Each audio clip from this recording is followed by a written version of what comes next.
Dear Mom and Dad, I've been at Sleepaway Camp for almost 3 weeks, and I'm getting very scared. Someone is watching you. Someone is waiting for you. Someone wants to scare you to death. Oh my God! Sleepaway Camp. You won't be coming home. Rated R. Sleepaway Camp opens Friday.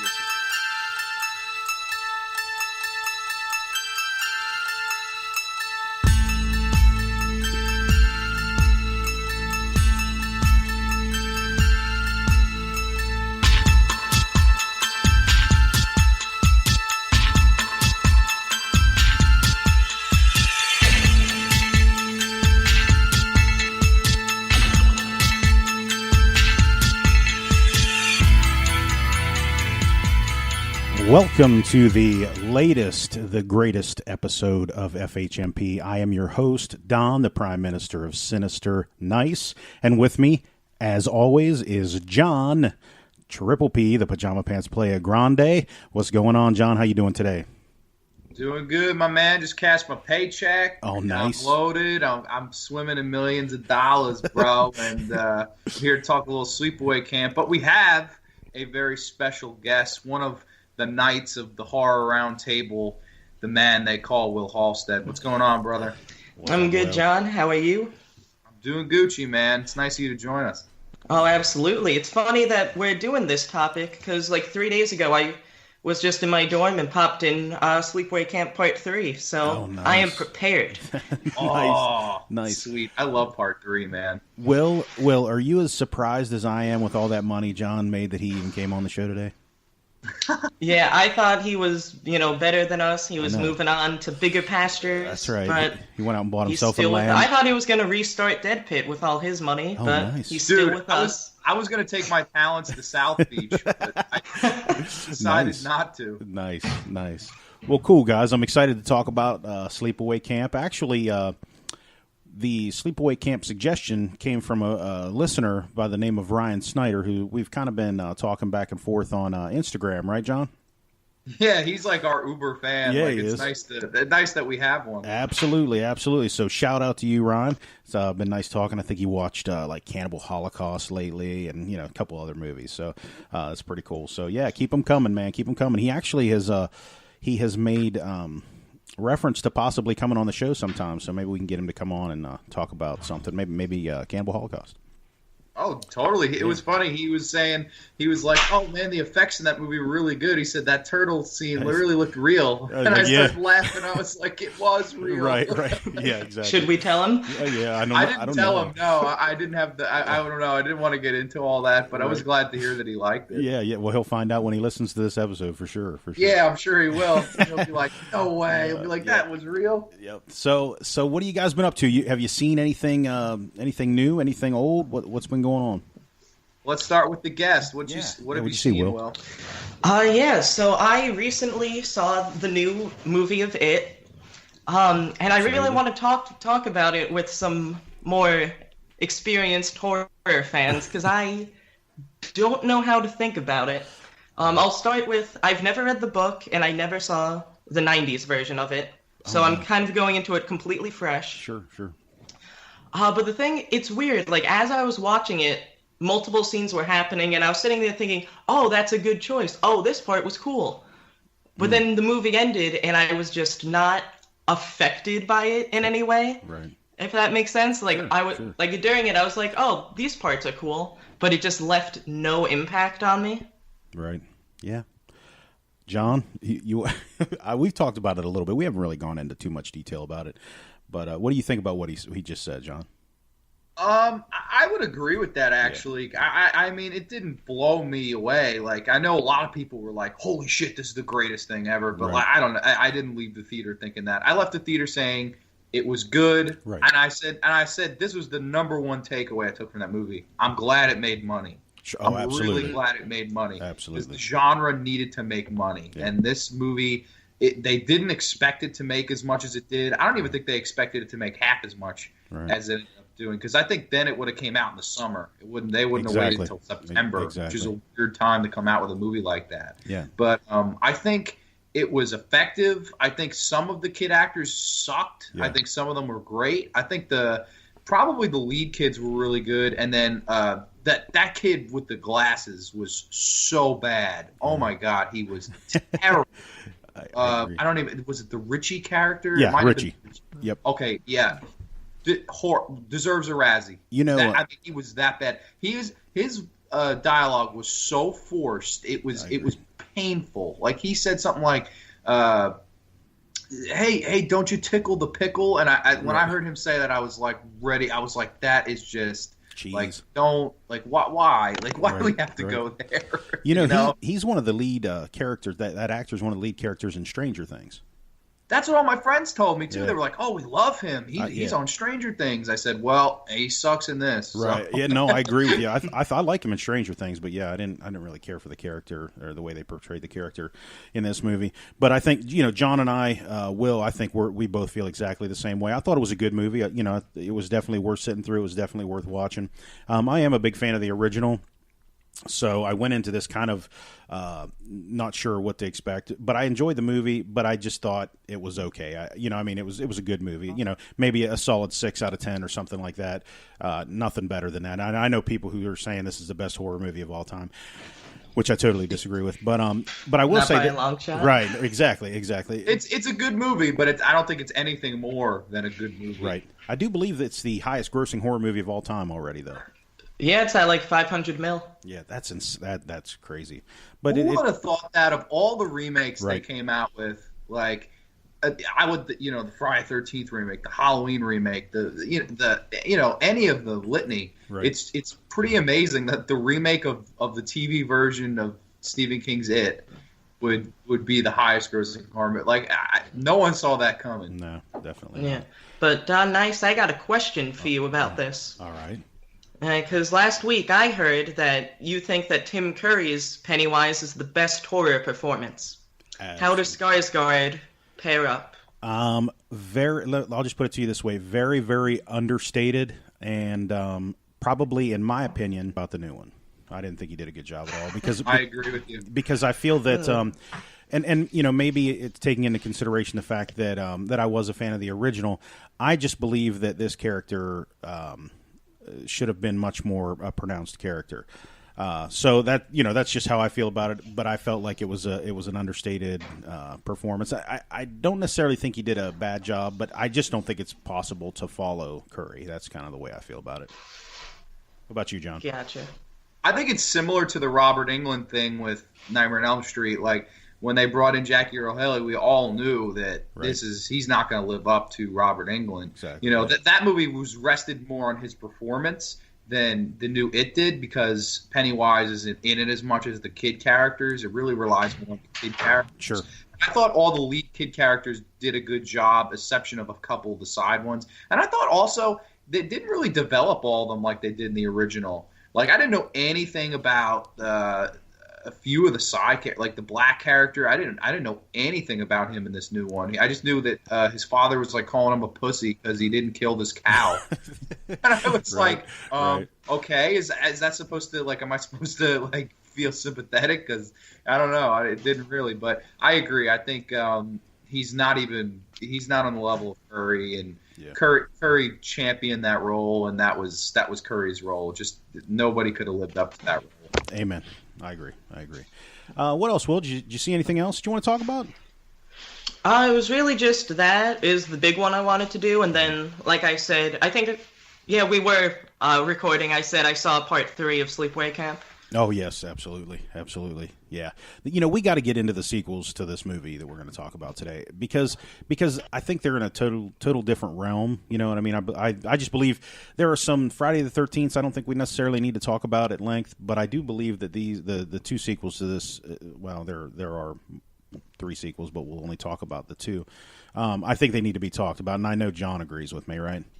Oh, I couldn't agree more, man. Yeah, so I think definitely we'll get into those. And Will, absolutely, man, if you want to come back, we'll talk about those too. So. All right, those are 2 of the greatest horrors ever, so. Uh-oh, he's jumping on the bandwagon, John. No, Will and me agree that those sequels are goddamn masterpieces.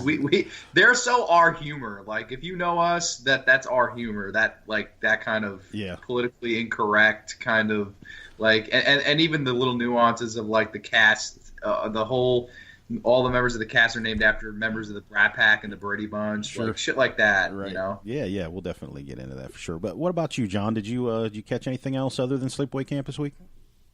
I didn't even rewatch Sleepaway Camp, to be honest, but I did. I watched it in. I had the privilege to see it in 35 millimeter. Oh, that's right. About a month or so ago, and it was really, really cool experience. And it looked amazing on 35 millimeter. Like, if anybody can get their hands or has the opportunity to see this movie in 35 millimeter, totally go see it, because it was a really cool experience for me. It was like kind of surreal, because it made me appreciate the movie a whole lot more. But I as of what I watched this week, really didn't watch anything. I had worked this a whole week, and the one night I had off, I went to the last Met game of the year. So, so I didn't really have a lot of time to watch anything. But how about you, Don? I don't know. You did you see a massacre at when you went and saw the Mets game? Well, the Mets won. So they did. Nice. I see the massacre of Terry Collins is happening.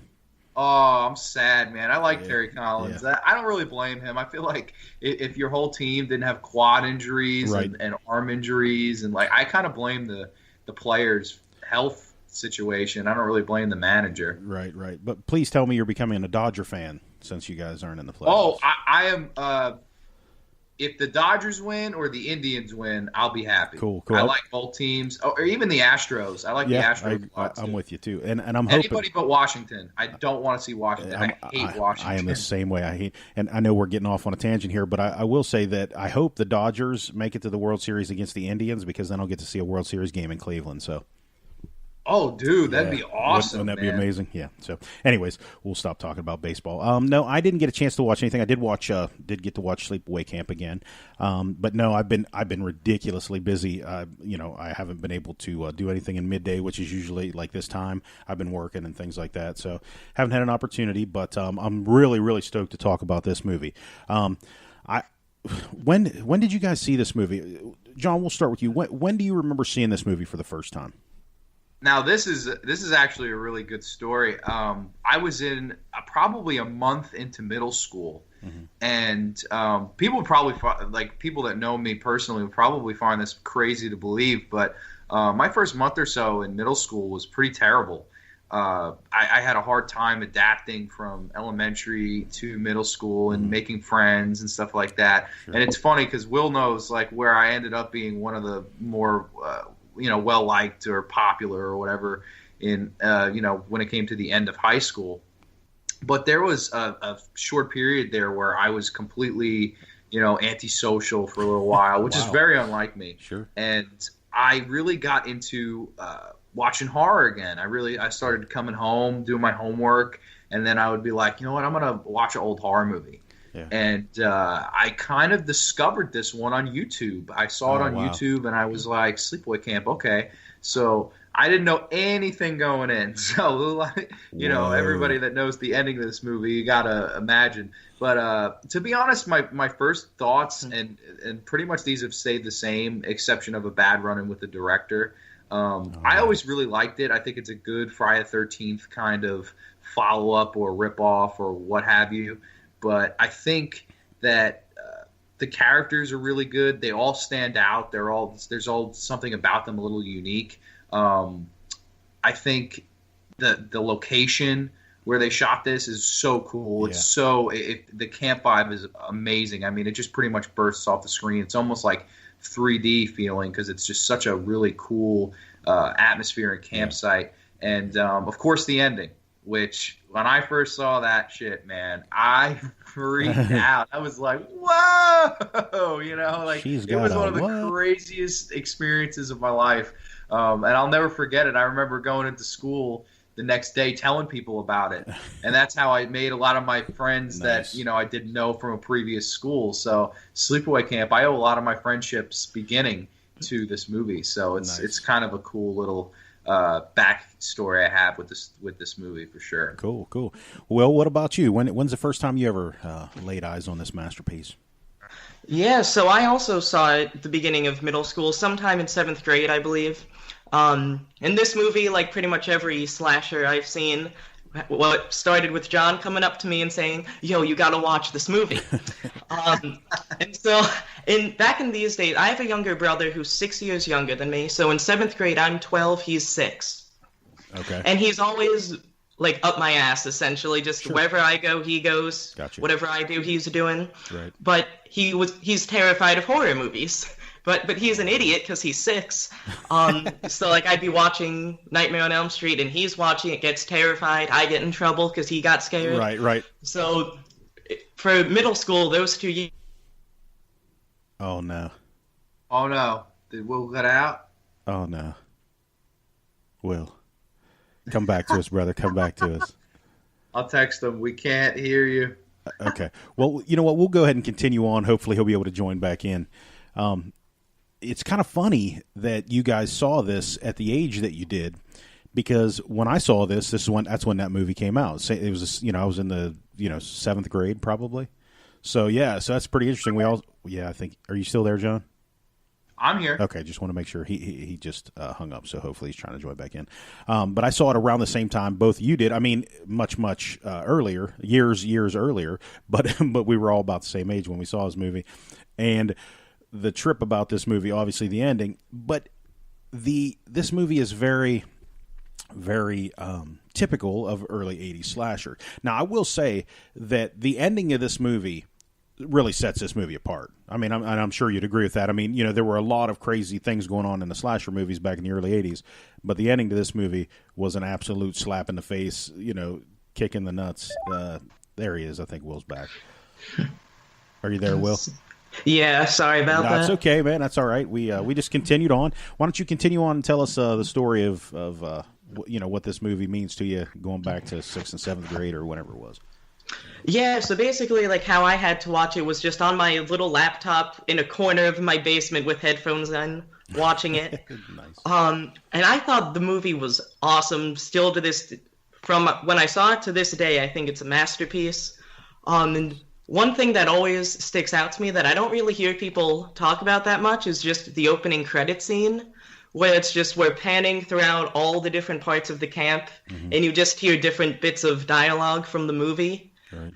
And it's done. I don't know if they altered the sound or what they did to it, but it just sounds so much more ominous. Like when you're going through a deserted camp and you hear someone go, "Hey, cut that out or I'll kill you." Right. It just sounds right. eerie. I don't know. It was just really well done. Yeah. I was telling John that I saw this at the same age you guys saw this film. I was probably 6th or 7th grade. I'm not sure exactly what it was. And I would have been, I don't know, 11, almost 12 maybe. So it was around that time. But I feel the same way you guys did. I mean, it was a shock to the system. It was a shock. The ending was a shock to me. But I agree. You talk about panning through the camp as they do at the very beginning. And I remember when I went to camp as a young kid, I don't know why, but I was always like the first one up in the whole camp, you know what I mean? And I remember, I would get my shower early and I would head outside, and that's what that kind of reminds me of, in the summertime, when you go to summer camp and you wake up early and sometimes there's still, there's dew on the ground, it's still a little chilly outside, you grab a sweatshirt, so there's a little bit of nostalgia there for me too. I think a lot of my favorites, there's something about those movies that are very nostalgic for me. But yeah, I love this movie too. I think it's a classic, in the early 80s slasher film canon. But what did you guys think of the very beginning of this? When not after the credits, and after we should probably talk about the beginning. The very beginning shows a girl skiing, and there's an accident, and a guy gets run over and his 2 kids, and then it switches to Aunt Martha. What'd you guys think of Aunt Martha? Holy shit. Scariest lady ever. If you can call her a lady. I don't even know. She reminded me of like a man. Yeah, right. And where was her husband? I don't think she had I think she would, like, honestly, very transvestite feel. Like, if you look at her hands, she has the hands of like Larry Bird. Like, she's terrifying. Like, she looks like a pro basketball player that they just put a lot of like makeup and shit on. Right. And like, dude, that actress, and I've been to a few screenings of this movie. Every time she's on the screen, the crowd is just enjoying the hell out of it. She's one of those quirky little slasher characters that comes along and it's like unintentionally funny. Yeah. And yeah. I love that character. That is one of my favorite things about this movie, actually. What do you think, Will?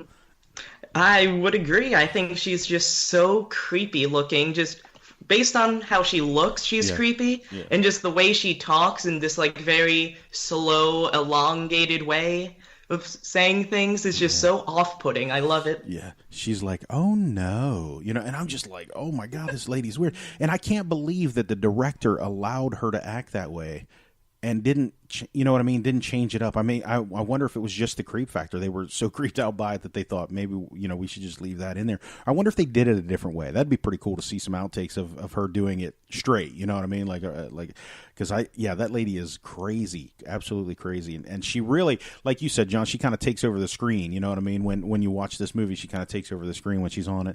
And she's only in it a few times, but man, that's a weird lady. But what did you tell me about the characters? John? You said you liked the characters. I agree. I like all the characters, but I thought, did you guys think the acting in this movie was subpar? Oh, it's awful. But, you know, I think that's what kind of makes part of the charm of it. Sure, absolutely. Because, like, the dialogue itself is, like, kind of weird, I guess I'll say. When it's delivered so ham-fisted, it makes it better, so much better. Right. Like, there's one scene where they're in the rec center, and it's the scene when Angela talks for the first time. Okay. But it's before that, and she's getting picked on, and one of the guys just goes, "So, Angela, why are you so fucked up?" right, exactly. That's the funniest line in the whole movie to me. Totally, yeah. Man. Like, wow. Yeah. Dude, they, like... I think I agree. Like, they're not the greatest actors, but I do think, like, unlike the last film we talked about in Mad Men, a lot of them stand out. Sure. Like, I think the Judy character stands out. She's the perfect, like, bitchy whore character. Right. And then you actually have two kind of bitchy whore characters, and one of them likes old, you know, right. One of them likes old men. Yeah, that's pretty creepy. Meg. I like the Meg character, and I like to say, my name is Meg, M-E-G. Like, that's so 80s. It's so, like, no doubt. It would work now. It wouldn't work before this. It worked at this time. That was a product of its time, like something like that. And, you know, it feels very John Hughes-ish, you know, if John Hughes, yeah. But it's they all stand out. Ricky stands out. Angela stands out. Like, I think nobody from this cast is stale looking or plain looking. Everybody has kind of a distinct look to them. And I think that really, really helps when you're talking about a slasher movie. Yeah, I totally agree. Did you think, John, that this movie is missing something that the last movie was missing also, and that's any eye candy? Well, I mean, I don't know. I kind of really thought the Meg character was kind of hot. I don't know. What did you guys think? Yeah, no, I'm with you. I liked Meg too, but I don't know. It just seemed like there was something missing. What do you think, Will? Now that you mention it, I guess there is no like stereotypically hot girl, and even like both of the sluts. Like, I didn't think Judy was anything all that. No. Yeah, I agree. Actually, my wife was sitting watching this movie. She wasn't watching the movie. I think you both know that my wife's not a huge horror fan, especially slashers. But she was sitting there as I was watching this movie, and she was like, "What is that Ronnie character wearing?" The dude with the short shorts and the tight shirts. And I was like, that is just ridiculous. I said, maybe it's a late 70s thing, but I couldn't help laugh every time he was on the screen. What about you guys? Oh, totally. I met him. Oh, did you really? Yeah, he's a weird guy. He was. It was a very weird conversation. Yeah. I actually knew it was him because he was wearing some. He like got out of his car, and I was standing online. This is a few years ago. Right. And I was in New York City going to a screening of this, and he parked across the street, and like I looked and I was like, I think that's Ronnie, and it was so weird. He was wearing like the weirdest attire. And like walked past me, I was like, "What the?" I was like, "That was Ronnie," and I was like, "How you doing, man?" And he was just like, "Oh, good." And I was like excited for the screening, and he was like, "Oh yeah, you know." He was really weird. Like I can't explain. Like, he had to kind of been there, but it was a really weird guy. Do you have the Scream Factory release Blu-ray? Yeah, that was actually the screening I went to. It was the for that press release of that no kidding. Blu-ray. So yeah, it was pretty cool. And then I went to a 35mm screening a few months ago. So was he wearing a what was it, like a sweater turtleneck? Kind of weird. Yeah, dude, it was weird. Like I can't even describe. It reminded me a little bit of like a De Niro Taxi Driver kind of outfit. But it was scary. Like I saw him get out of his car, and I was like, "Oh shit!" Like this guy, it looked like he was getting out of like a time machine or something. So weird, like a '70s pimp. Yeah. Anyway. So yeah, I always laughed when I saw that, because his acting was terrible, and the stuff he was wearing was like, oh my god, what am I watching? But it definitely, don't you think? Okay, let me ask you this: did you guys feel that this movie had, I don't know how to put this, like a gay tinge? Did you guys feel that at all? Yes, absolutely. Okay. All right. I didn't know if I was the only one that felt that way. There was a lot of guys with their shirts off and little tiny shorts, and it's not, whatever. It's just not for me. You know what I'm saying? Like I really would rather not. And listen, maybe that's the way most gay men feel about slasher movies with the girls and all their boobs and things like that. So I put those things together. The shirts. No women. You don't see any women naked in this slasher movie, which is totally like kind of feels kind of out there. John, you and I talked about that with Madman, but there were a lot of guys with their shirts off, and a lot of rough housing and stuff like that, which I thought was kind of weird. But it is what it is. But I wanted to talk. There's more male nudity than female nudity. Right. Yeah. Yeah. Yeah. The one time only Judy gets naked, and it's a silhouette that we see. Right. Yeah, and like Meg's naked in the shower, but it never shows anything below the that bothers me. They should have showed her naked. I was so pissed when I first watched this movie. I was like, really? I was like, right. Your career was so you had to I hate when actresses do that. Right. Just go naked. I know it's ridiculous. No, I'm just kidding. But the Meg, her name, the actress's name is Catherine Camhi or Cammy. I'm not sure how you say it. She still is really a good looking. I mean, she's like 48 years old, and she's still really, really attractive. So yeah, that's probably why she thought she was going to be a big star. And Sleepaway Camp was the beginning. I don't know. I think she did another slasher movie not too long after this. Yeah, Silent Madness. Yeah, I've never seen it. Have you? Oh yeah. I actually own it, and I actually have the poster sitting right here on my wall. But yeah, her and Paul D'Angelo were both in that movie. Oh really? I didn't know that. Yeah. Is it any good? It's a very typical 80s slasher. It's about a guy who's in a mental hospital, and due to a computer mishap, he gets released, and somebody else should have been released, and he goes and, As a matter of fact, Paul D'Angelo and Catherine Camhi, or however you say her name, they die in the same scene. They're making out in the back of a van, and they both get killed by this guy. So it's pretty cool. I mean, if you can find it, you can't find it on DVD. I have a how do I want to say, bootleg DVD? Like from an old VHS. Okay. I've never seen this one to buy. Yeah. You wouldn't find it.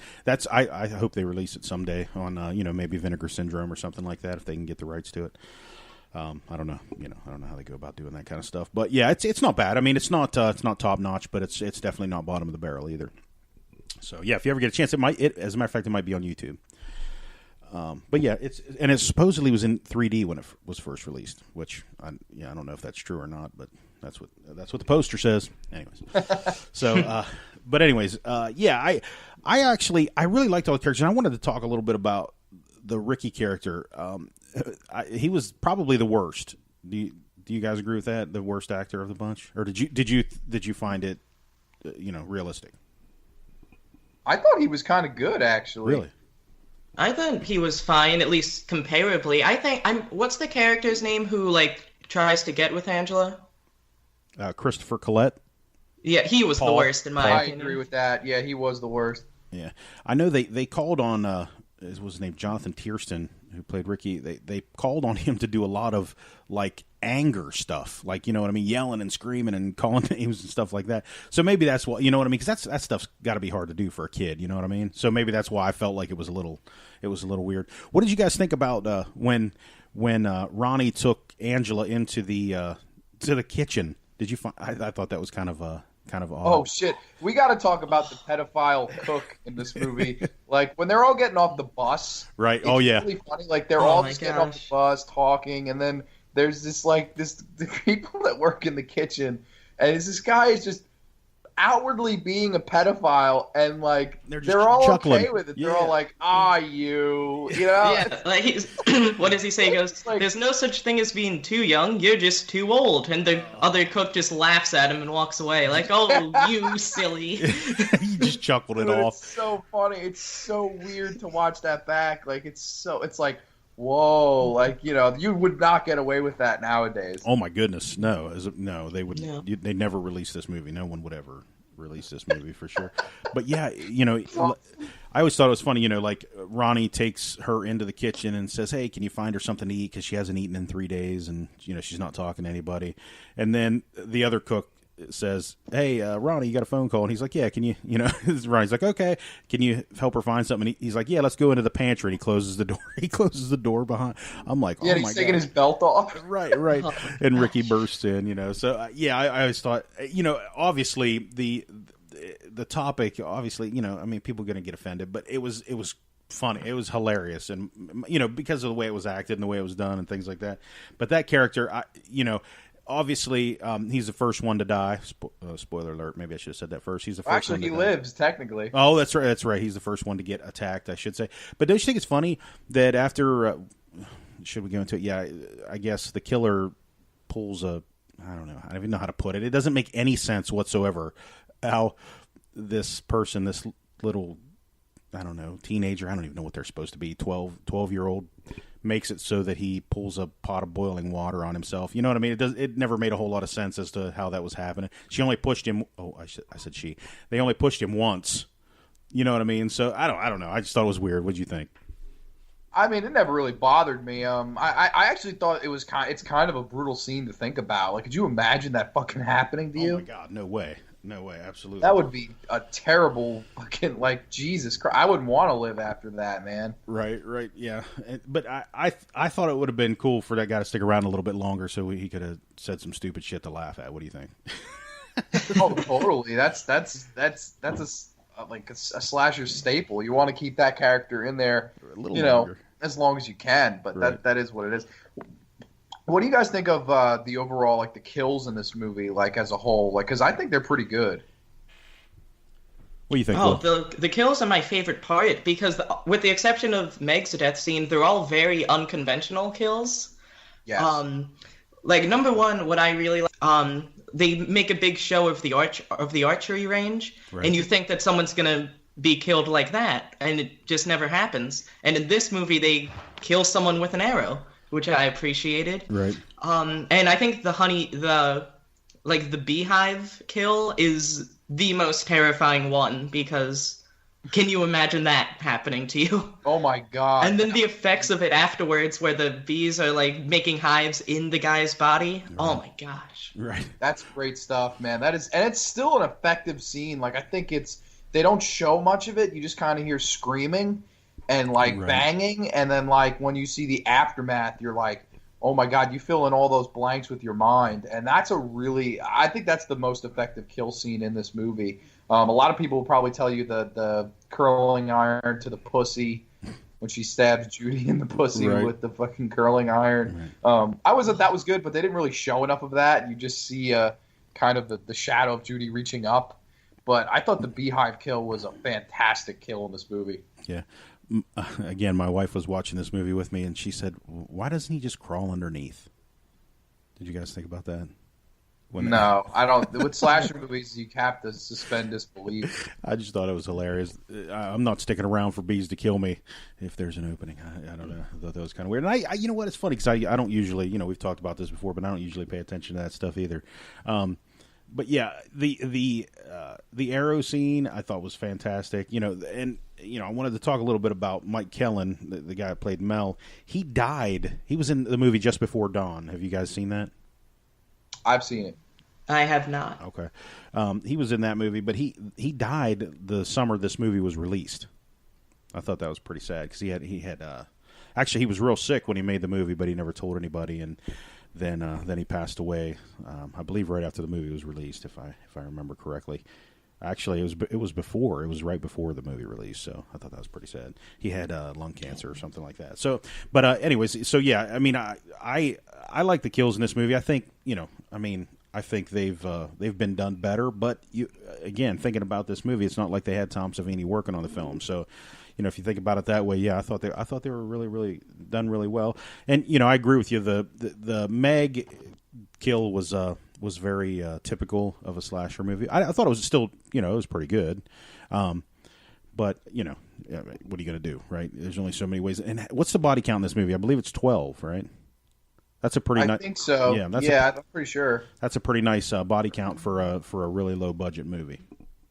Yeah, totally. And I think, like Will said, they're all done unconventional, but they're all done kind of effectively, and that's a really big positive. Like, I think this movie does have a lot of. I think the atmosphere of the camp. There are even some scenes like they're playing softball, right? And that scene goes on for a while, but it's so entertaining. Yeah, really, it's so fun to watch.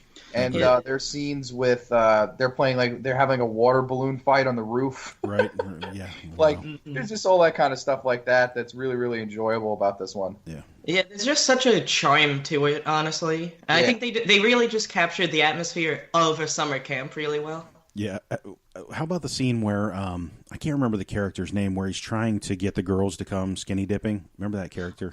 Oh yeah, that scene too. That was so. There's so much stuff like that. Yeah, that's so realistic. I mean, he's like, 5 guys or 15 guys and 5 girls. I don't like those.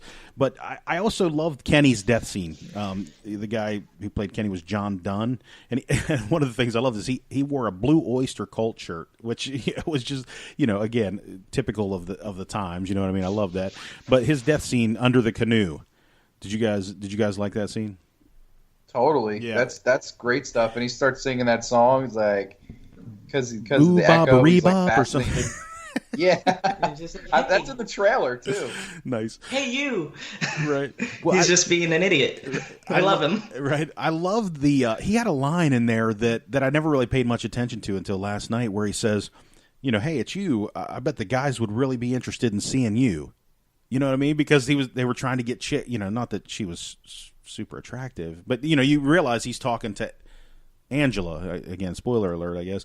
But he was talking about the fact that they wanted another girl. You know what I mean? So I don't know. I just thought that was pretty interesting. I never paid attention to the line before, so I thought it was pretty cool that he said that. So. But another thing you were talking about, kind of the things that go on at camp, like the prank that they did on Mozart, where he made him sit up and and into Paul's ass. You know what I mean? I mean that's something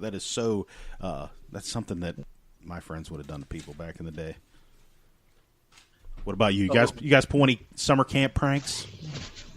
I never went to summer camp. No, you never went to summer camp.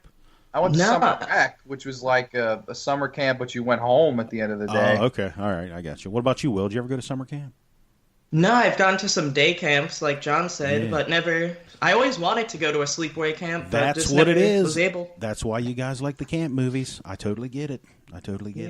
I need to live through these dead people. Right. Yeah. I know, right? Did you know that, you know who Jane Krakowski is? Do you guys know who that is? I do not. Oh, well, never mind. She was actually originally cast to play Judy. She's an actress. You'd know her if you saw her, I'm sure. But she was actually originally cast to play Judy. I thought that was pretty interesting. She probably would have done a good job. One of the things I forgot to mention, when they come to camp and Ricky and Angela are, out of the bus and they're walking to the dorm, and what the hell's his name? Paul says to Ricky, "Hey, you should see Judy," and he acts like she got big boobs. I'm like, were you disappointed? I think because they are like, what are they, 12, 13? I think that actually works in this. It kind of works with it because he's 12. What does he know what big boobs look like? Well, that's a good point. I guess if she just had any.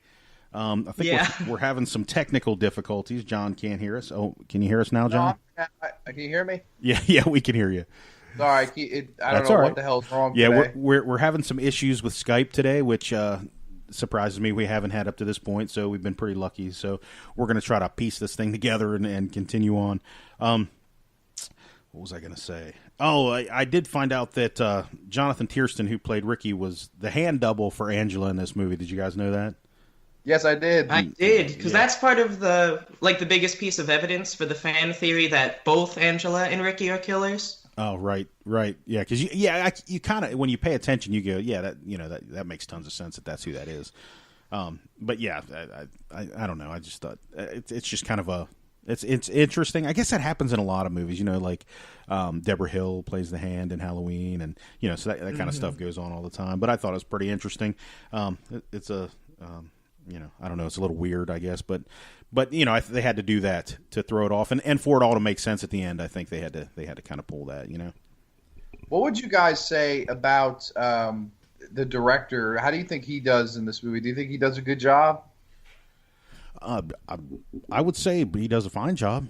I mean, I'll just say I didn't notice the directing very much, so I guess I wouldn't say he did a great job, but I don't think he did a bad job. I know that he's not a real cool dude or anything, but I don't know. What do you think? What do you think, Will? I think that he did do a good job, and I say that because it was such a low budget and small thing, he had to kind of work around that. In doing things like the bee kill was just him being like, okay, we can't show everything, so let's kind of piece it together. So I think that's an example of good directing. In general, it's nothing remarkable. He was able to say action and cut when he needed to. Right. So there's nothing that blew me away, but there were some parts where I think it showed he had some skill. Sure. I'd agree with the both of you. I think he does a good job. And I think there's a lot of scenes where, like, the scene where Angela's at the door and it's like just a shadowy figure. Right. I think that's a really effective scene. Yeah. It's funny though, on the Blu-ray they cleaned it up so well that you could see that it's Angela. Like, you can clearly see it's her. Like, it's her standing in the door. Right. Uh-oh. You guys still there? I'm here. I think we lost John. Yeah. I think it's kind of ironic. This guy never ever directed or wrote anything else. Did you know that? Yeah. Well, didn't he come back to do the third sequel that we don't talk about? Yeah. I'm sorry. That's what I meant. Anything other than a Sleepaway Camp. Yeah, he did Return to Sleepaway Camp. But other than that, I mean, he wrote all the movies. He wrote all of them, even the two sequels that we all love. You there, John? You there, Will? Yeah. Okay. But he wrote all the movies. He wrote all the Sleepaway Camp movies, which I thought was kind of interesting. Or maybe he just gets credit for having the original idea. I'm not sure. Yeah, I think it just says based on characters created by him. I gotcha. But yeah, what's weird is that I'm actually friends with one of his nieces. No kidding. And she told me that he's now just a bitter lawyer now. Oh, well, that doesn't. That's not he did that one movie and went into law. Wow, that doesn't surprise me. According to John, John's met him and he didn't leave a good impression. So that doesn't surprise me whatsoever. One of the things about, we talked about Meg's death scene and how we talked about how it was kind of a letdown because she didn't get naked. But one of the classic iconic lines from for if you pay attention to. Sorry, John's texting me saying he's apologizing. He has no idea what's going on with the with Skype. But one of the iconic lines that people who on the the boards and on Facebook pages always talk about is when Angela says to Paul after the social, she says, "Meet me at the waterfront after the social," and it's such a big deal that I met her in when was that, June or beginning of July. I can't remember. Whenever it was, I was at the convention. When I met her, that's how she signed my Blu-ray, as meet me at the Waterfront after the social. So, and that's another thing I wanted to talk about is I've met her. She seems like a really sweet person, but she still, I say still, but she still looks amazing at 48 or 49 years old too. But she's about as big as she was then, no bigger. So I don't know. It's kind of it's weird to meet the people that you see on the big screen. You know what I mean? Mm-hmm. Yeah, there's such a, I guess, disconnect. Sure. I'll say, of how they look Absolutely in person and in screen, and it's uncanny. I'll say. Yeah, absolutely. Also, one of the things I wanted to talk about, too, is the character of Eddie. And now, Eddie's the guy who he actually takes a group of kids to sleep in the woods. Do you remember that part of the movie? Yeah. Yeah. And people, I don't know why they get really upset and they, really, wigged out about the fact that he leaves those kids in the woods. You know what I mean? Because he takes the two and then takes them back and leaves the other kids. And Angela, or I should say the killer, kills the kids that he leaves in the woods while he's taking the other two back to the again, I know this is a slasher movie, so a lot of times we don't, we just kind of brush all that stuff off. But what did you think about it? Did you have any second guesses about that, or even think about it twice? When I first watched it, I never thought about it, and I was actually a counselor at the day camps that I went to when I was younger. Uh-huh. And I almost agree with what he did. Oh yeah. In the sense that he's there, everyone's sleeping, and he's just all right, let me take you two really quickly. What's gonna happen? Right. He can't. Why would he think that Angela was gonna come and use an axe on all 12 of them? Right, absolutely. I agree. Another thing I found out, and you guys might be interested in this. This was actually filmed at a place called Camp Algonquin in Argyle, New York. Are you familiar with Argyle, New York? I'm not familiar, no. Yeah, it's north. I guess it's north of Albany. But the thing about way upstate. Yeah, way upstate. So the thing about this is, though, a lot of these places where these movies were filmed, for instance, Camp Novi Bosco, which is where Friday the 13th was camped, is still around. But this camp was sold in 1987. So they didn't even have, you know what I mean? I mean, there's you can go to this place and, I don't know if it was sold to the Boy Scouts or I can't remember, YMCA or something, you know what I mean? So I don't even know if this camp is still around. There's really not a whole lot in, online about this camp. So, it's really cool that you can go to these other places and still see them, 30, 40 years later. This is unfortunately a place that I don't believe you can visit anymore. I think it'd be pretty cool to go back and check it all out. What about you? Oh, that'd be awesome! Just to go through every area, go to the waterfront. Yeah, it would be just cool. Check everything out. Yeah. One thing that I really like about this movie, we were kind of talking about the acting and how the performances aren't that great. But I think Mel is actually pretty good. And maybe it is just over the top, and I buy into it. But when he finds out that Meg's dead, and he's convinced that Ricky's the killer, and he just goes up to her, and he's screaming at her, and he's like, "What, are you gonna kill me? Just like you did, Meg!" And just starts beating the fuck out of him. Yeah, that is a hilarious scene. I had that in my notes too. The scene where he starts slapping the shit out of him, and I mean, he beat him up pretty good too. If you remember that Ronnie picked up Ricky as they were walking back down to the waterfront. I thought it was pretty hilarious. I thought the character, I really did. I thought the character, the Mel character was pretty good. And you know what? It was kind of a sign of the times too. You know what I mean? Even though there was a lot of crazy shit going on, he was kind of oblivious to most of it. You know what I mean? And he was the kind of guy who, being the head of a camp, he would act like he was a badass but wouldn't do anything about it. So I thought he did a really good job until, listen, if I was a 65-year-old man who was going to get some, 18-year-old poontang and somebody killed her, I'd be pretty pissed off too. How about you? Yeah, it's I haven't had anything in 20 years and I have a fresh one. Right. Are you there, John? Yeah, I'm here. Welcome back, my brother. I don't know what the fuck keeps happening, man. Well, I can tell you that, I listen to one podcast that I listen to on a regular basis. They have problems like this all the time. So we've been pretty lucky up to this point to not have any problems. Yeah, how many episodes? 29 episodes without a problem? Right, of course, we have one today. Right, exactly. So, but we were just talking about, I don't know if you heard us talk about the character of Mel and how he beat the shit out of Ricky. We thought that was pretty funny. What about you?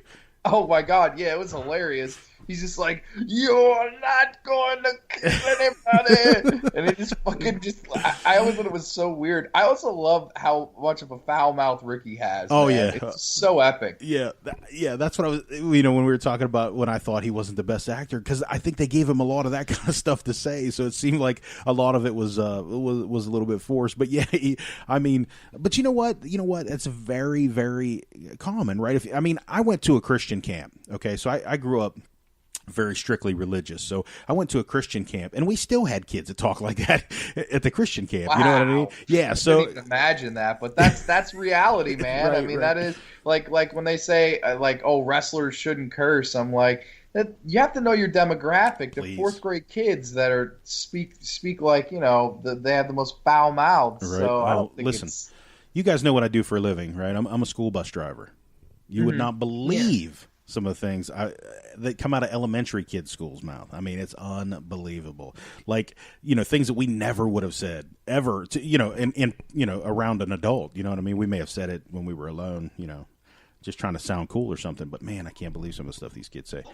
What else did we talk? Oh, we talked about the fact that Camp Algonquin, which is where this was filmed, is in just north of Albany, New York. Did you know that? I did not know that. I thought it was shot. I thought this was shot in New Jersey. No. Well, that was Friday the 13th. Yeah.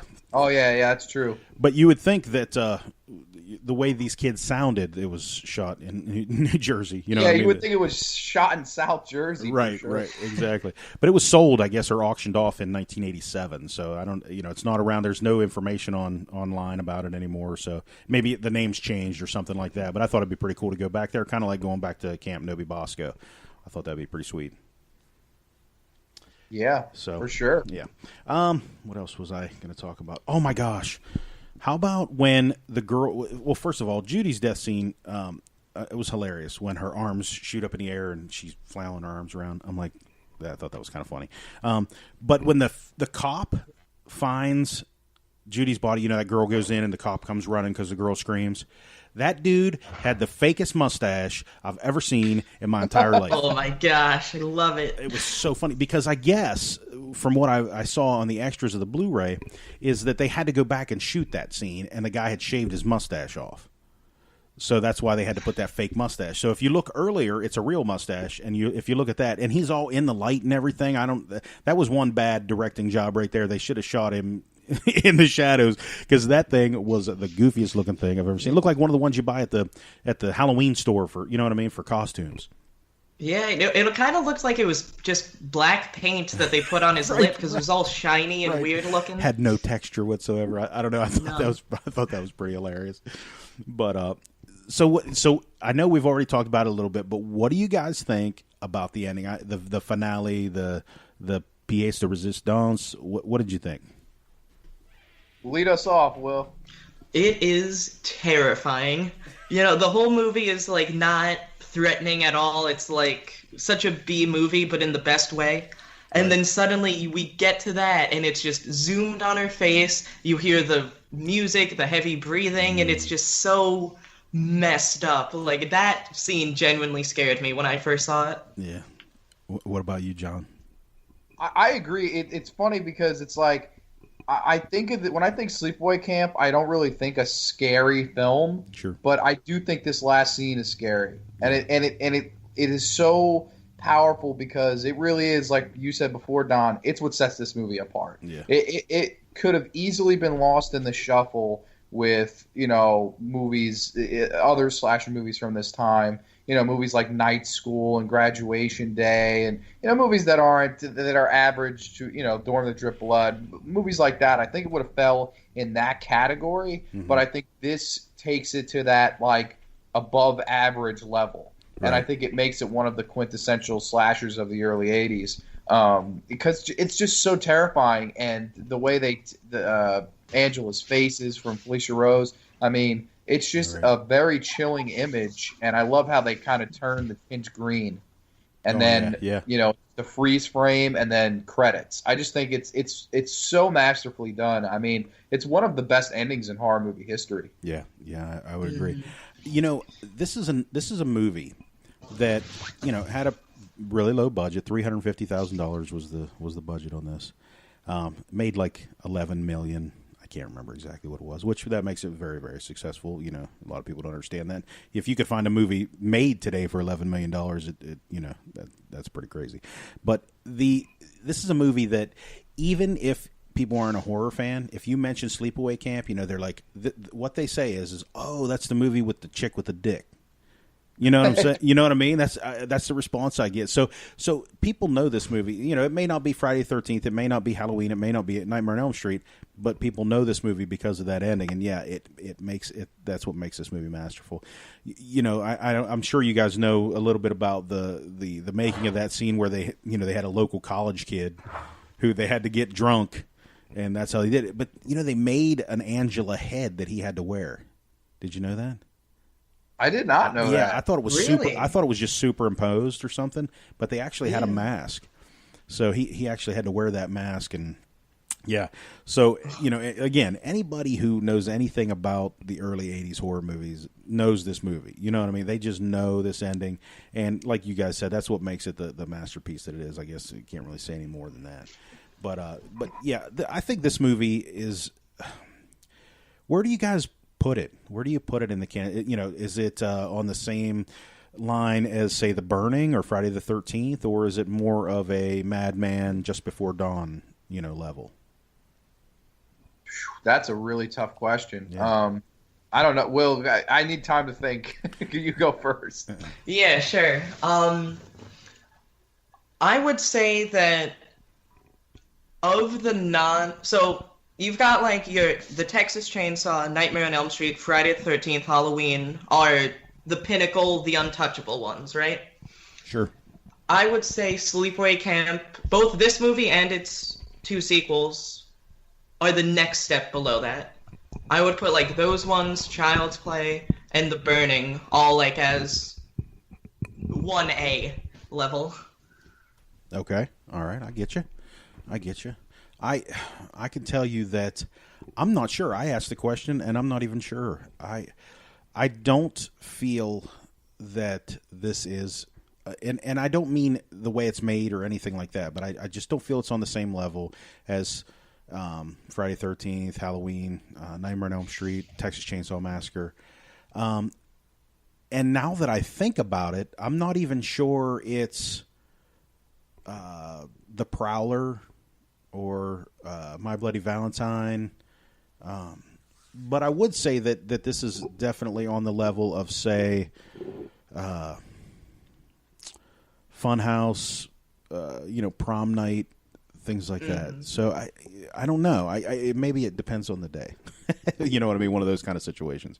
It's hard. It's hard because this movie is different from movies like The Prowler and The Burning and Madman, and of the fact that when I think of those movies, I think more of the scary level. But when I think of this movie, I think more of the comedic stuff.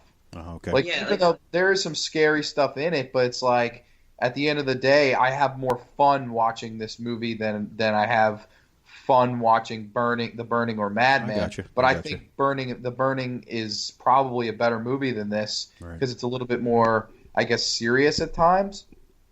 Yeah. But I don't know. I would put this above Madman personally. I think if I had to rate this out of 10, I would say a solid 7 out of 10. Okay. I'd agree with that. 7 out of 10. What is yeah, I mean this movie gets great numbers. I mean on IMDb, which I never listen to this kind of stuff, but it gets a 6.3 on IMDb. I think it's hard. I think it's really hard. I may, if you're looking at ratings on IMDb, I may rate everything, depending on the movie, maybe 1 point higher and maybe 1 point lower, depending on the situation. But 1 point higher than what it really is, because people just like to be negative Nellies. You know what I'm saying? So this gets a 6.3 on IMDb. So I don't think you guys are far off. I think people really, really enjoy this movie. And, I agree with you, John. I think that the fact that there's a little bit more to laugh at in this movie, and especially at this time in the slasher, timeline, people needed something to laugh at. Now, if you think about it, this is a year before A Nightmare on Elm Street. So, and even then, even in the first one, Freddy wasn't kind of the comedian that he had become. So I think maybe this hit at the right time. You know what I mean? It kind of struck a chord with people because of the comedy. You guys, you guys agree with that? Think that might be it? John? Yeah, I would agree with that. I think there's just a huge cult fan. Like, I think there's two groups of people. There are the cult fans that love this movie specifically for the ending and for all the obviously quirky stuff. Mm-hmm. But there's also, I think, this group of people that I would probably consider myself to be a part of, which loves part 2 and 3. Gotcha. So I think there's two camps of Sleepaway Camp, fanatics. Yeah. But I'm certainly in the part 2 and 3 range. But I know, sorry, excuse the phone ring. I'm sorry. That's right. I'm certainly in the. I get why this movie has the cult following it does. Sure. Because it is really great, and for a long time I liked this one the best of the three. But it wasn't until I kind of realized how great Pamela Springsteen was and how much more those movies offered as a whole, in my opinion, than this does. But I think this is a really good movie, and I really think the main difference as to why these cult fans are split is because this is early 80s and Sleepaway Camps 2 and 3 are latter 80s. Right. Like, this is more of the classic slasher, whereas the other two are like the punk rock slashers. Gotcha. That's the difference, and it depends on what kind of person you are. But I won't lie, I mean, there are a lot of classic slashers that I'd put over, the original Sleepaway Camp. I just personally like that punk rock slasher atmosphere for the sequels, for sure. Yeah, I mean, this film compared to the sequels they're completely different. And honestly, you could have called Sleepaway Camps 2 and 3 their own movies with no connection, and no one would know the difference. Totally. I've always been, I love all three, and I get that they're different, but it's like, I like them in a different way. Like, I can go from eating lobster to having a big tub of ice cream kind of thing, and there's no contradiction there. Right. But they are definitely different feels. I'd agree to that. That's a great thing, because it's funny. I think on my one of my YouTube reviews, I reviewed the sequels for my top 20 horror films, and I said that whereas a movie like Halloween and Texas Chainsaw Massacre are a 5-course dinner, the Sleepaway Camp sequels are like really good fast food. Like, whatever fast food you like and would have regularly, or your favorite fast food, that's those movies. It's fast, it's quick, it's enjoyable, and it's light. And it's like, that's what I would say about a movie like the sequels, as opposed to certain movies like this, like the classic formula. I think these movies are going by a slower kind of pace, but I think at the end of the day, they're both effective if done right. Sure. Definitely. Let me ask a question. This is pretty interesting. I was just looking at the IMDb page for parts 2 and 3. Do you think that they're very, very popular also, by the way, surprisingly popular for sequels. For instance, part 2 gets 5.8 stars, which is really, really amazing for a sequel. Especially a slasher sequel, and slasher sequel, right, and part 3 gets 5.3, which is still very, very good. Now, let me ask you this. I'm going to ask this question two different ways, and you tell me which one you think. Do you believe that the sequels are as popular as they are because of the original, or do you think maybe the original, in retrospect, is as popular as it is because of the sequels? People actually loving 2 and 3 and going back and watching 1 again and saying, "Yeah, that's good." That would be me, right. For sure. I think just as a whole, the trilogy really stands tall. Like, it's like I'll be honest, I think it's better than things like the Scream trilogy, even though now I guess it's 4 movies. But I'll be honest, if I had a choice to watch these 3 movies or the Scream movies, I'd probably watch these 3 because Scream 2 is okay, and then Scream 3 is, it is what it is. Right. So, but I'll be honest, I get enjoyment out of all 3 of these movies, and I have watched them as a triple feature. I went to, a screening of these as a triple feature, and I had a blast. So I think it's one of the most underrated horror trilogies, if not my favorite trilogy of horror in the history of the genre. Wow, interesting. What about you, Will? I'd agree with that, because I think just watching Angela Baker go from the first one to the third one is an awesome story arc just to watch, just to see her get more innovative with the kills. So in that sense, it is an amazing trilogy. I would say, even though I was introduced to it through the first one and loved it and then bought into the sequels, I would say the first one is popular because of its sequels. Okay. And why I say that is because I think it's easier to get people into a movie like the second and third one than it is to get into the first one. Because, you could be at, say you're having friends over for a party, you just throw in part 2 in the background, and people just see and they're like, oh, this is cool, what is this? And they can get into it. Whereas with the first one, you need to sit them down, have them shut up for an hour and a half, watch the movie. I think just 2 and 3 are more appealing to the masses. Gotcha. Yeah, I mean, I especially, there's a definite difference between the early '80s slasher movie crowds and the later '80s slasher movie crowds. So, there was definitely, those movies that came out a little bit later were much more loved by those people. So maybe, and that could definitely be part of it. The later Nightmare on Elm Streets, things like that. So, yeah, I agree. I think that John, you talked about how they came out later and all that good stuff. And I'm a strict slasher movie fan, and I love the original, and I love the. I think that for me, I grew into the later ones. I still like the original more for nostalgia reasons, but I became the audience after seeing parts 2 and 3 that they were looking for. You know what I mean? So that maybe that's why these movies are so popular, is because they actually ushered in a new era of horror. And they just like every era, they take it a little too far, and we want to get back to the you know what I mean. So I would love to see slasher movies now that kind of get back to the original slasher movies, instead of all the comedy and the silly jump scares and all that kind of stuff. But yeah, I just think it's pretty interesting that these movies are as popular as they are, just because they didn't fall off the face of the planet like all the other sequels to all those other silly slasher movies. So I think it's pretty interesting how people still sit and watch these things. They're still showing. John, you said you went and saw, screenings of them. It's pretty interesting that sequel, the original, you can understand maybe why that one would be shown somewhere, but it just shows how these movies have endured, that they're still willing to play 2 and 3 in theaters at some point, So are you guys going to go? Are you guys going to go check out anything that they're playing around, for October? I know they're around here. They're playing The Exorcist and Halloween and all that good stuff. Are you guys going to go check any of those things out? They're actually playing Halloween 6, the producer's cut, tonight in a theater. Really? I think it's in Huntington.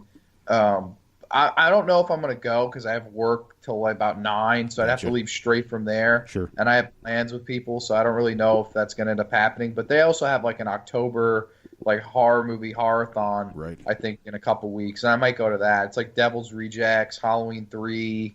nice. Stuff like that. But before I just wanted to add one more thing to what we were just talking about. Sure. I think the reason the original has the rep it does is because of the ending, and I think the sequels have the good rep that they do is because of Pamela Springsteen. Yeah, I think it's those two factors are the reason that those movies have stood the test of time, and I think that's what keeps me coming back to them. I think it's the quirky dialogue and great ending in the original and some good kills.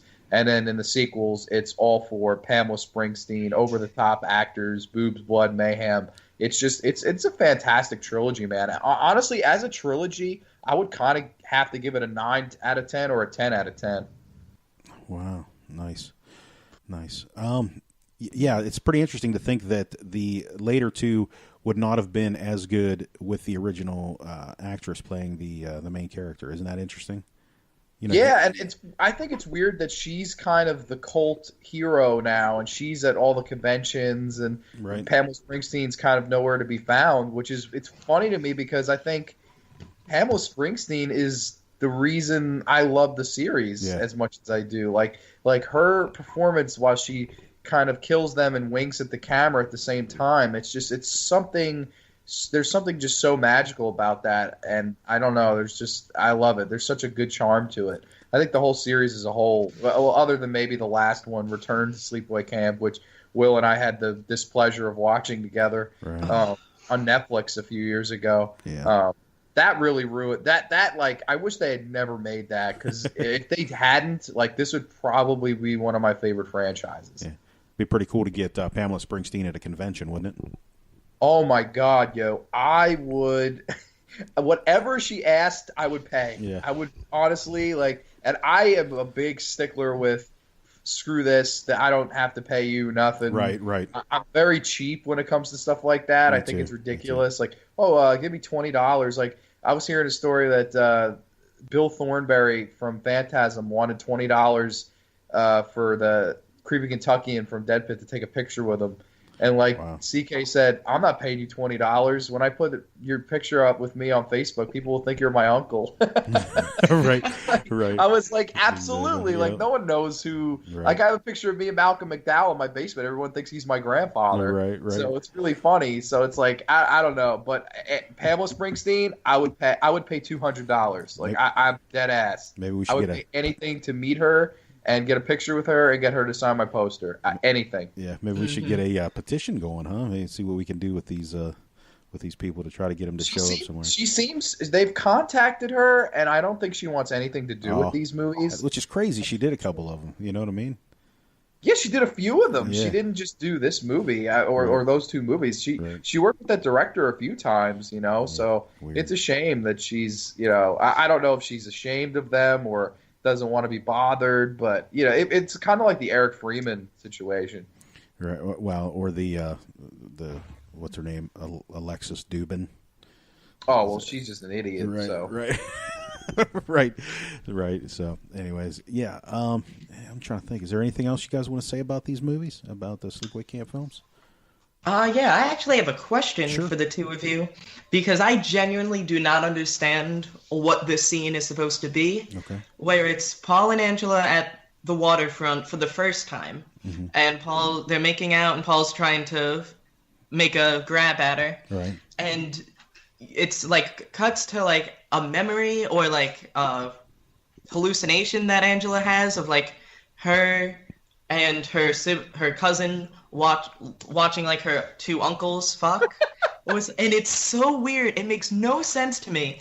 And the only, like, I hate commentary tracks personally. Right. And I sat through the Sleepaway Camp commentary praying that they would explain what that scene was, because it was the director and Felicity Rose. The scene happens and Felicity is like, so what the fuck is this about? And he just goes, I'll tell you when you're older. And I'm like, fuck, what does that scene mean? I'm older. Tell me. Yeah, like, I don't know if she's like ashamed, because like she knows that she's born male and she's like ashamed, or what the fuck's happening? John, do you have any thoughts on that? I have a thought on it. Go ahead. I think that you're partly right. I just feel that she knows she's a boy. Obviously, I mean, she does have the male genitalia. But I think that, you know, they made fun of it as kids. You know what I mean? And I do believe that was her dad, wasn't it? In bed, it looked like the same guy from the beginning of the film. So that's how I always took it. I always took it that it was her dad and some other guy. So there's a lot of shame there, and you know, she knows he's a boy, and I don't know. I just took it as a lot of shame, and that's why it sent her back to that, and that's why she decided to kill him later on. You know what I mean? That's always how I took it. What about you, John? Is that how you felt?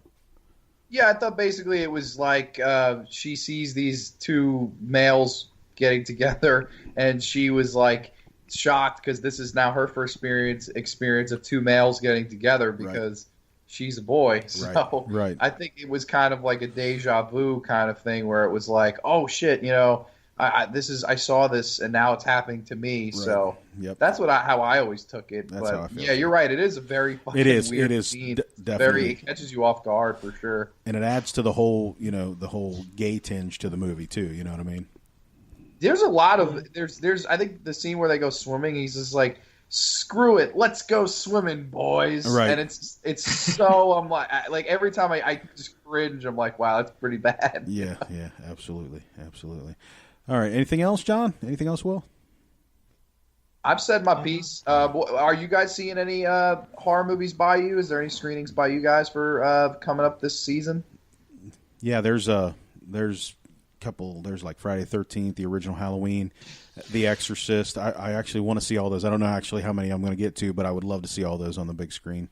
Some for the second time and some for the first. I don't know. I want to go see all of them, but that's just not going to happen. Unfortunately. What about you, Will? Yeah, by me, I think like mid-October, one of the places in Poughkeepsie is going to be showing the original Amityville Horror. Oh, nice. Which I think will be interesting. Sure. But we were talking about cons a moment ago, and I'm going to be going to Rhode Island Comic-Con in November. Oh, nice. And Robert Englund's going to be there. Oh, cool. And I will drop the $80 for him to sign my DVD. Nice. And it'll be exciting. Cool. Yeah, that's exciting. Yeah, there's the Horror Con coming up here November 3rd, 4th, and 5th. Right, like literally, like we talked about this last episode, I think, John. Literally, like 3 miles from my house. So I'm excited to go to that. The main character, I'm drawing a blank on the name, from Silent Night, Deadly Night's going to be there. A lot of Friday the 13th Robert people. Patrick Wilson. There you go. And Debbie Sue Voorhees is going to be there. I got to meet her just because, for general purposes. Got to see those. Dude, do you think you could get one of them to do like an intro or? I'm going to try. I don't know. I feel very self-conscious with a lot of people around. I don't know. I'll try to step out of my comfort zone and ask for more. I don't think I ever told you this, John. I actually had Shelley from Friday the 13th, Part 3, do an intro for me, but it didn't turn out. For some reason, it didn't get all of it. So Larry Zerner, yeah. Record the whole thing? What's that? I had him record it and everything, and only it was like all scratchy and weird, and it just didn't come out right. So, and that was on the last day. So yeah. What a shame! I know, right? So cool. Yeah, and he did. He said, Flashback Horror Movie Podcast. I'm Larry Zerner, all that good stuff. But it just didn't work out. And he, by the time that I realized that I was back in my hotel and it was over, so. Unfortunately, I didn't do that. So, but yeah, I'll try. There's going to be quite a few people from Friday the 13th Part 5. Is it 5, 6? There might be more than that. But yeah, I'm going to try to do something like that. So I'm pretty excited about that. Pretty excited about meeting some of those people. And like I said, man, if you get somebody from Part 5 to do it, it would be the coolest thing. Yeah. Like have Debbie Sue Voorhees say my name would be cool. Right. You can die. You can go back to your room. Well, no, I don't know about that because she's old now. Well, that's true. But yeah. So, anyways, the last thing I want to say is I started another podcast. I know, John, you saw it. It has nothing to do with horror. Just has to do with general life shit. Getting your shit together. But it's called Grindin'. If anybody wants to check it out, I'll put a link in the description and on our Facebook page. Like I said, it's not horror related, but I've made a lot of changes in my life. One thing you guys don't know is that over the last 2.5 weeks, I've lost about 26 pounds.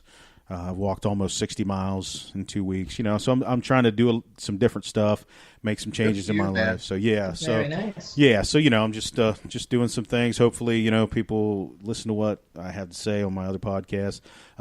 But FHMP till I die, always number one. So that's kind of like a secondary thing. So it won't have anything to do. It won't affect this podcast at all. We'll still be here weekly, God willing, and talking about horror movies. So I guess if there's nothing else, you guys, you have a good weekend. And Will, I'll let you get to class. I don't want you to get in too much trouble. I don't want them calling home, telling anybody you're doing bad stuff. So appreciate it. Yeah. Anything else, guys? Anything you guys want to say before we go? No, that's all it, right, man. Cool. All right, guys, I will catch you on the flip side. And John, we'll be in touch about what we're going to do next. Oh, I did want to say, I do want to do the original Halloween. But maybe we should wait a little bit further into October to do that. But we'll talk about what we're going to do next weekend. We'll let everybody know. You can catch us on Facebook, obviously, Instagram at Flashback Horror. Same on Twitter. And our email address is actually, we have two. FHMpodcast@gmail.com or just Flashback Horror Movie Podcast @gmail.com. So you guys take care, have a good weekend, and I will see you on the flip side. Peace. See ya. See ya.